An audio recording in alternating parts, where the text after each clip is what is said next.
सभी मित्रों को राम राम, राधे राधे, नमस्कार। तो मित्रों, आज आपके सामने जो टॉपिक लेकर के आया हूं, ये टॉपिक रहेगा अपने राजस्थान की उत्पत्ति, यानी राजस्थान की उत्पत्ति, और फिर पढ़ेंगे अपने राजस्थान की स्थिति और विस्तार। यानी अपने जो टॉपिक शुरू करने जा रहे हैं, जो सब्जेक्ट शुरू करने जा रहे हैं, वो रहेगा आपका राजस्थान की ज्योग्राफी। और राजस्थान की ज्योग्राफी शुरू करने से पहले अपने पढ़ेंगे कि राजस्थान की उत्पत्ति, राजस्थान की स्थिति और राजस्थान का विस्तार। तो आइए पढ़ते हैं अपने राजस्थान की उत्पत्ति के बारे में। तो जितने भी मित्र नए हैं मेरे वीडियो के ऊपर, मेरे चैनल के ऊपर, तो प्लीज वो एक बार वीडियो को लाइक कर दे और वीडियो के लिंक को ज्यादा से ज्यादा शेयर करना। इसके अलावा जिन्होंने यूट्यूब चैनल को सब्सक्राइब नहीं किया है, वो मित्र यूट्यूब चैनल को सब्सक्राइब भी करे और बेल आइकन को जरूर प्रेस कर दे, ताकि जैसे ही नया वीडियो अपलोड हो तो आपके पास सबसे पहले नोटिफिकेशन पहुंच जाए। तो चलिए शुरू करते हैं अपने राजस्थान की उत्पत्ति। तो मित्रों, राजस्थान की उत्पत्ति पढ़ेंगे तो हमें प्रारंभ में जाना पड़ेगा। प्रारंभ में मतलब जिस समय पृथ्वी की उत्पत्ति हुई थी, उसी समय वहीं से राजस्थान की उत्पत्ति मानी जाती है। कहा जाता है कि प्रारंभ में जो हमारी पृथ्वी है, ये सूर्य से अलग हुई। कहा जाता है कि जो सूर्य है, इसके अंदर एक बड़ा विस्फोट हुआ। मित्रों, सूर्य के अंदर एक बड़ा विस्फोट हुआ और सूर्य से एक पार्ट अलग हुआ, और जो पार्ट अलग हुआ ये आपकी पृथ्वी है। मित्रों, कहा जाता है कि पृथ्वी जब सूर्य से अलग हुई तो इस समय एक आग का गोला, प्रारंभ में ये एक आग का गोला थी। मित्रों, धीरे धीरे समय व्यतीत हो गया और ये जो पृथ्वी अलग हुई थी, सूर्य का जो पार्ट था जो सूर्य से अलग हुआ, ये धीरे धीरे कालांतर में ठंडा होता गया। और जब धीरे धीरे कालांतर में ठंडा होता गया मित्रों, तो इसके अंदर दो पदार्थों का निर्माण हुआ। पहला तो जल और दूसरा भूभाग, यानी स्थल और जल, इनका निर्माण हुआ मित्रों। और जिस स्थल का निर्माण हुआ, कहा जाता है कि इसके दक्षिण के अंदर एक स्थल का निर्माण हुआ। इस स्थल को जो नाम मिला मित्रों, ये था पेंजिया। स्थल को जो नाम दिया गया, ये नाम था मित्रों आपका पेंजिया। और दूसरा जो निर्माण हुआ, जिस पदार्थ का निर्माण हुआ, यह था मित्रों आपका जल, और जल को जो नाम दिया गया वो था मित्रों पैंथालसा, पैंथालसा सागर। जल को नाम मिला पैंथालसा सागर, और जो स्थल था मित्रों, इसे हमने नाम दे दिया पेंजिया। तो स्थल को पेंजिया कहा गया और जल को पैंथालसा सागर। यानी वर्तमान के अंदर जो अपने महाद्वीप हैं मित्रों, इन महाद्वीपों का निर्माण पूछ लिया जाए किससे हुआ, तो पेंजिया से। पेंजिया से किसका निर्माण हुआ? महाद्वीपों का। तो पैंथालसा सागर से महासागरों का निर्माण हुआ मित्रों। तो प्रारंभ में दो पदार्थ बने, एक जल और दूसरा स्थल यानी भूभाग। अब क्या हुआ मित्रों, इसके अंदर निरंतर परिवर्तन जारी था। तो जो अब स्थल था, इस स्थल के अंदर धीरे धीरे फैलाव हुआ, और जब स्थल के अंदर मित्रों धीरे धीरे फैलाव होता गया, तो जो ये स्थल था, ये दक्षिण से उत्तर की ओर फैलना शुरू हुआ। और जब ये दक्षिण से उत्तर की ओर फैलना शुरू हुआ मित्रों, इस प्रकार से फैलाव इसके अंदर आया। और साथ में मित्रों जब फैलाव आया तो इसके अंदर एक विस्फोट और हो जाता है, जिसके कारण ये दो पार्टों में डिवाइड हो जाता है। अब जो ये स्थल था मित्रों, ये स्थल दो पार्टों के अंदर डिवाइड हो चुका था। और जब ये स्थल दो पार्टों में डिवाइड हुआ, तो बीच में इसके अंदर जो जल आया, इसे नाम दिया गया टेथिस सागर, टेथिस सागर। और इसके चारों ओर जो जल था मित्रों, ये वही रहेगा पैंथालसा। और जब ये दो पार्टों में डिवाइड हुआ, तो ऊपर का जो पार्ट है मित्रों, इसे नाम दिया गया अंगारा लैंड। ऊपर के पार्ट को नाम दिया गया अंगारा लैंड, और नीचे का जो पार्ट है मित्रों, इसे नाम दिया गया गोंडवाना लैंड, गोंडवाना लैंड। तो इस प्रकार से जो भूभाग था, जो स्थल था, वो दो पार्टों में डिवाइड हो गया, अंगारा लैंड और गोंडवाना लैंड। अंगारा लैंड और गोंडवाना लैंड के अंदर डिवाइड हो गया, और जो बीच में जल था मित्रों, इसे नाम मिला टेथिस सागर। तो इस प्रकार से इसके अंदर धीरे धीरे और परिवर्तन हुआ, और इसके अंदर और ज्यादा टुकड़ों के अंदर ये डिवाइड हुआ। और जैसे आगे चल करके और ज्यादा टुकड़ों के अंदर डिवाइड हुआ मित्रों, तो इसी से स्थल से बनते हैं अपने जितने भी महाद्वीप है ये बनेंगे और जल से बनेंगे महासागर। तो आइए देखते हैं कि कौन कौन से महाद्वीप बने, कौन कौन से महासागर बने थे मित्रों।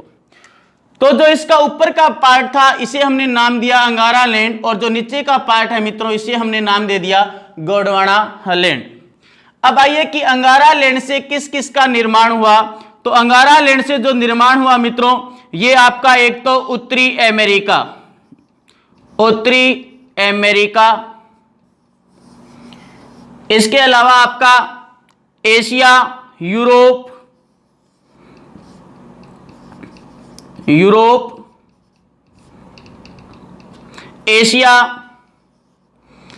एशिया का थोड़ा बहुत पार्ट जो है दक्षिण का, ये आपका गोंडवाना लैंड से भी आएगा।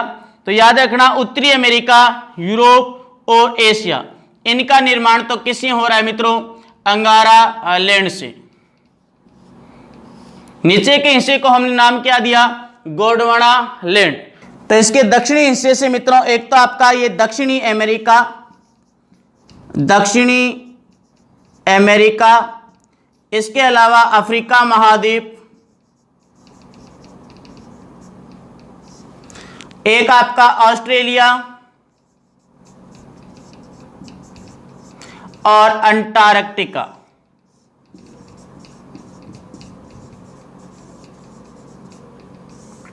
इस प्रकार से जो अंगारा लैंड है इससे 3 महाद्वीपों का निर्माण हुआ, उत्तरी अमेरिका, यूरोप और एशिया, जबकि अंटार्कटिका से दक्षिण अमेरिका, अफ्रीका, ऑस्ट्रेलिया और अंटार्कटिका, इन महाद्वीपों का निर्माण होता है मित्रों।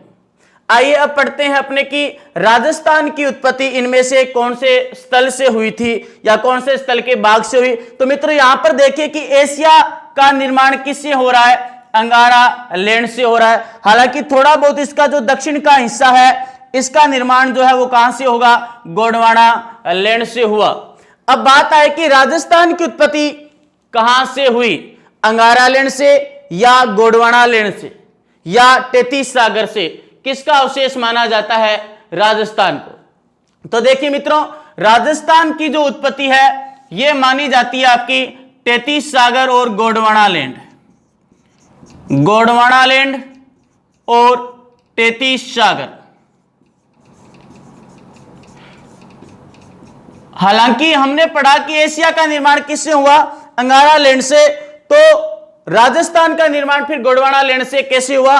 तो मित्रों प्रारंभ के अंदर अफ्रीका जो है इसी का भाग था अपना राजस्थान, और जैसे जैसे इसके अंदर परिवर्तन होता गया तो इसका एक पार्ट यहां से अलग हुआ और ये जाकर के जुड़ जाता है मित्रों इधर एशिया के अंदर।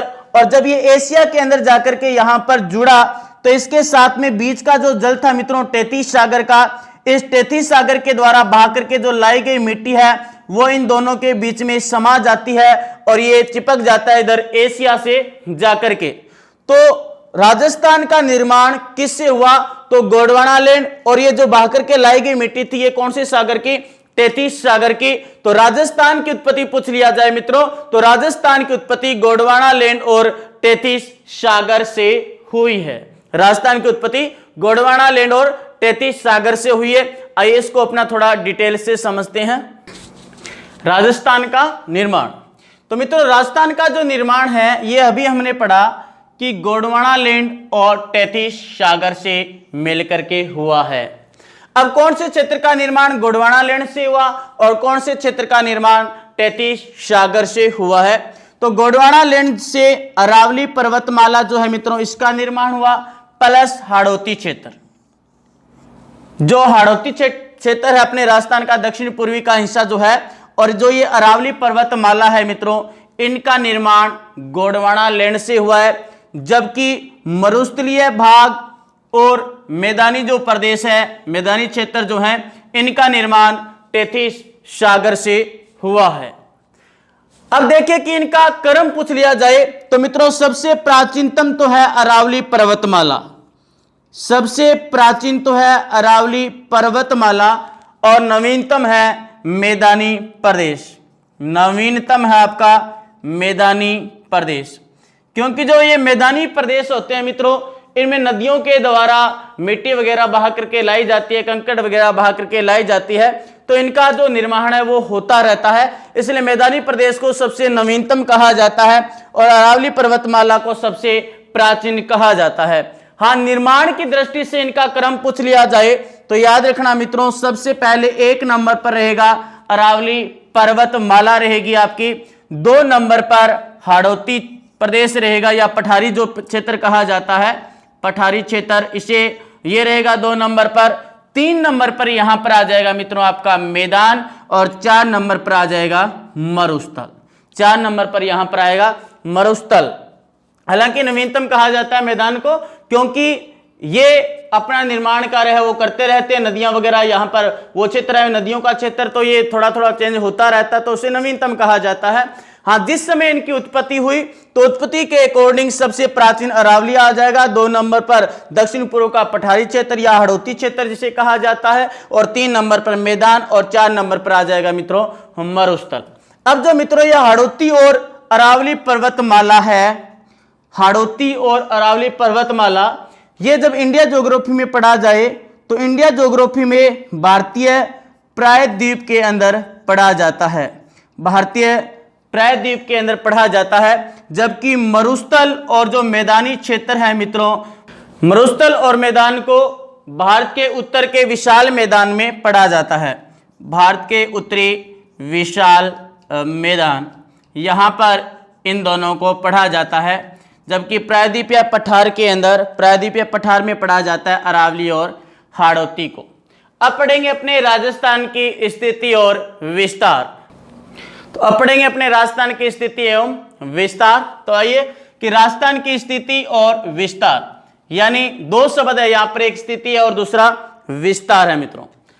तो 2 बातें पढ़ेंगे यहाँ पर, एक तो स्थिति पढ़ेंगे और दूसरा पढ़ेंगे विस्तार।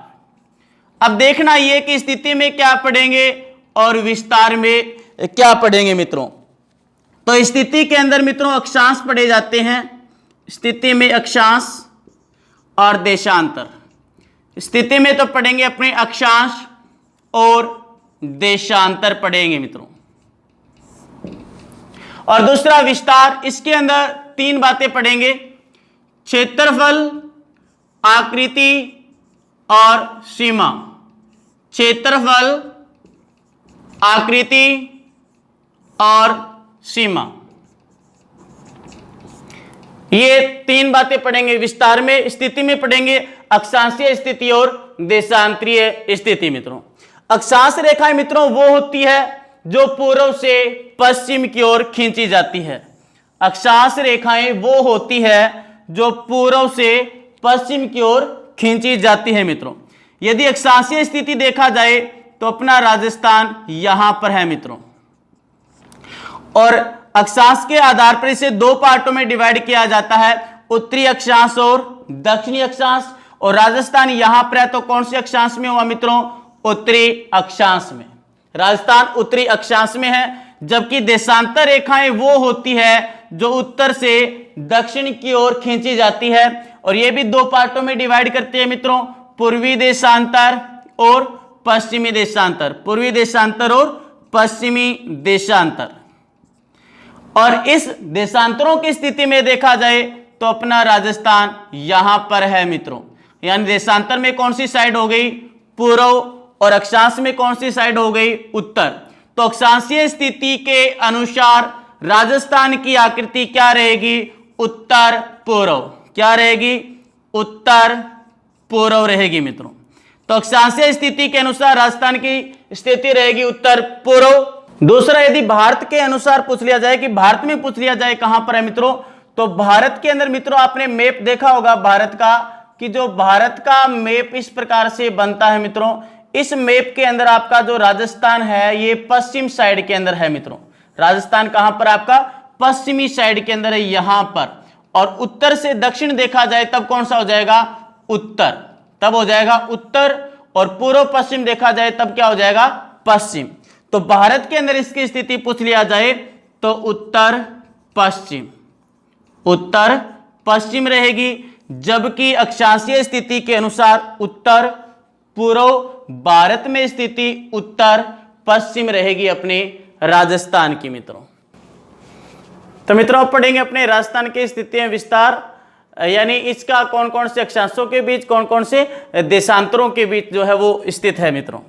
तो आइए मित्रों, अपना जो राजस्थान है, ये राजस्थान अक्षांश और देशांतरों के मध्य जिनके स्थित है वो पढ़ेंगे। इसके अलावा इसका पूर्वी, पश्चिमी, उत्तरी, दक्षिणी किनारा भी पढ़ेंगे मित्रों। पूर्वी, पश्चिमी, उत्तरी और दक्षिणी किनारा। तो मित्रों सबसे पहले इसका जो उत्तरी किनारा है ये रहेगा आपका श्री गंगानगर, श्री गंगानगर, हिंदू मलकोट, हिंदू मलकोट और कोणा गांव, हिंदू मलकोट, कोणा गांव। जबकि इसका जो दक्षिणी किनारा है मित्रों, ये दक्षिणी किनारा रहेगा बांसवाड़ा, बांसवाड़ा, कुशलगढ़, बांसवाड़ा जिला, कुशलगढ़ तहसील और बोरकुंड गांव। गांव कौन सा है मित्रों? बोरकुंड गांव। जबकि इसका जो पश्चिमी किनारा है ये आपका जिला कौन सा? जैसलमेर। जैसलमेर में पड़ता है मित्रों समकटरा गांव, समकटरा गांव। जबकि जो पूर्वी किनारा है ये पड़ता है आपका धौलपुर जिले में, धौलपुर, राजाखेड़ा और गांव का नाम है मित्रों सिलोन। धौलपुर, राजाखेड़ा, सिलोन गांव। तो ये तो इसका पूर्वी, पश्चिमी, उत्तरी, दक्षिणी किनारा अपने राजस्थान का। यानी उत्तरी किनारा श्री गंगानगर, हिंदू मलकोट, कोणा गांव, दक्षिणी किनारा बांसवाड़ा, कुशलगढ़, बोरकुंड गांव और पश्चिमी किनारा जैसलमेर, समकटरा गांव और इधर पूर्वी किनारा धौलपुर, राजाखेड़ा, सिलोन गांव है मित्रों।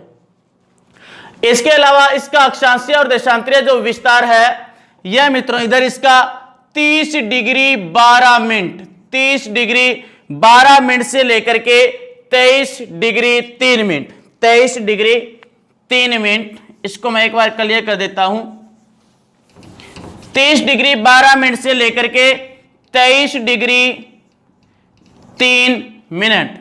जबकि इसका जो देशांतरीय विस्तार है मित्रों ये रहेगा 69 डिग्री 30 मिनट से लेकर के 78 डिग्री 17 मिनट, 78 डिग्री 17 मिनट। ये है इसका देशांतरीय विस्तार और अक्षांशीय रहेगा 30 डिग्री 12 मिनट, यानी 23 डिग्री 3 मिनट से 30 डिग्री 12 मिनट और देशांतरीय रहेगा 69 डिग्री 30 मिनट से 78 डिग्री 17 मिनट। अब देखिए एक इनकी छोटी सी ट्रिक बताता हूं कि याद किस प्रकार से रहेगा।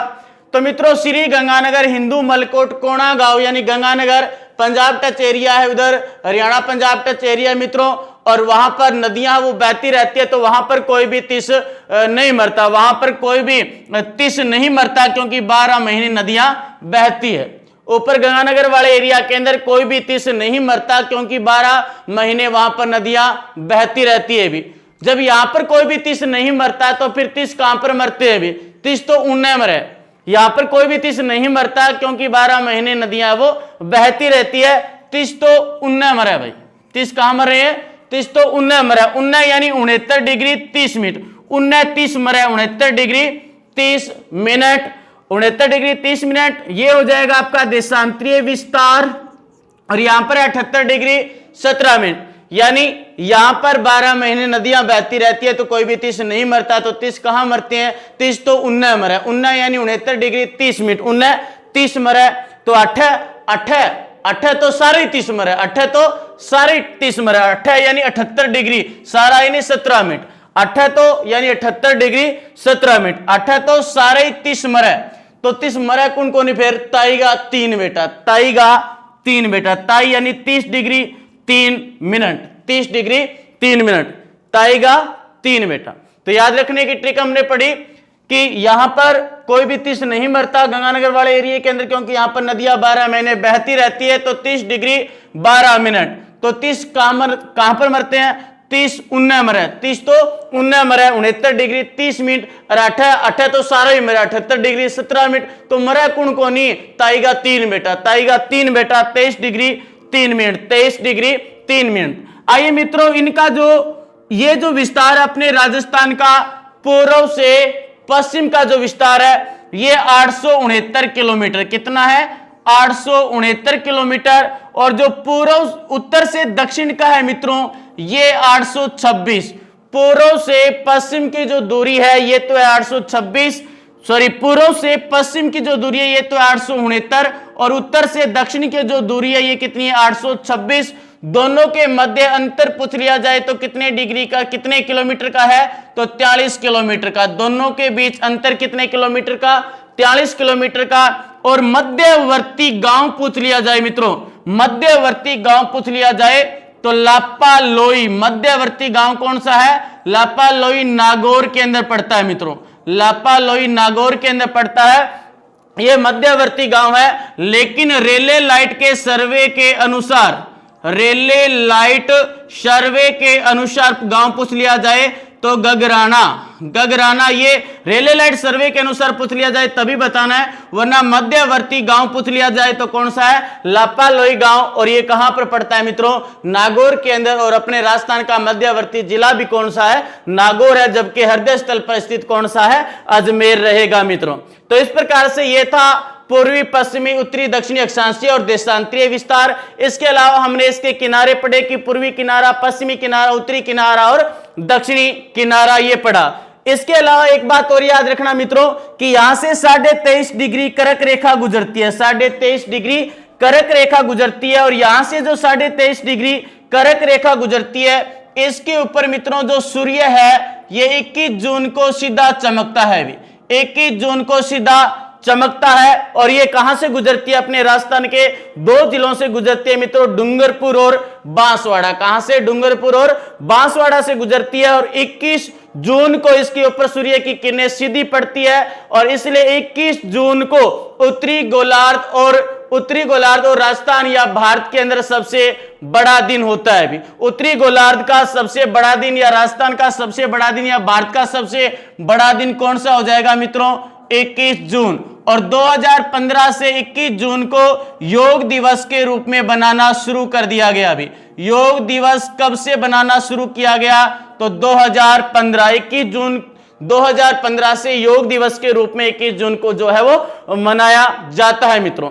इसके अलावा फिर अक्षांश देशांतर रेखाओं का कार्य क्या होता है मित्रों? तो जो देशांतर रेखाएं होती है ये समय और तिथि बताती है मित्रों। देशांतर रेखा को समय तिथि रेखा भी कहा जाता है, समय तिथि रेखा भी कहा जाता है देशांतर रेखाओं को। और जो देशांतर रेखाएं होती है ये समय बतलाती है मित्रों। मान लिया कि आपका इधर पूर्व के अंदर धौलपुर है, जबकि पश्चिम के अंदर हमने पढ़ा कि जैसलमेर में है। पूर्व में धौलपुर और पश्चिम में जैसलमेर। पूछ लिया जाए कि दोनों के बीच समय का कितना अंतर रहेगा, दोनों के बीच समय का अंतर कितना रहेगा? तो यहां से सबसे पहले तो मित्रों आपको एक चीज और निकालनी है कि इन दोनों के बीच हमने केवल अक्षांशीय और देशांतरीय जो स्थिति है वो निकाली, इसका विस्तार नहीं निकाला। और विस्तार पूछ लिया जाए कि अक्षांशीय विस्तार क्या रहेगा मित्रों? तो अक्षांशीय विस्तार निकालेंगे सबसे पहले तो। और अक्षांशीय विस्तार निकालेंगे तो इधर देखो 78 डिग्री 17 मिनट, 78 डिग्री 17 मिनट। और इस साइड में 69 डिग्री 30 मिनट, 69 डिग्री 30 मिनट है मित्रों। याद रखना इधर 30 मिनट है, ऊपर कितनी है? 17 मिनट।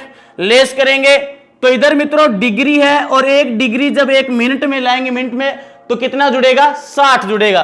तो 78 से इधर 8 से 1 मिनट लाएंगे 17 के अंदर तो कितना हो जाएगा? 17 और 60 कितने हो गए? 77, यानी 77 माइनस कितना करना है? 30, 7 में से 3 गए, कितने हो गए? 47। 47 तो क्या हो गई? मिनट। अब यहां पर कितना बचा? 8 की जगह 7। इधर से एक असल ले ली हमने, कितना हो गया? 17। 17 में से 9 लेस कर देंगे, कितना हो जाएगा? 8। तो 8 डिग्री 17 मिनट, 8 डिग्री 17 मिनट। ये तो है आपका अक्षांशीय विस्तार।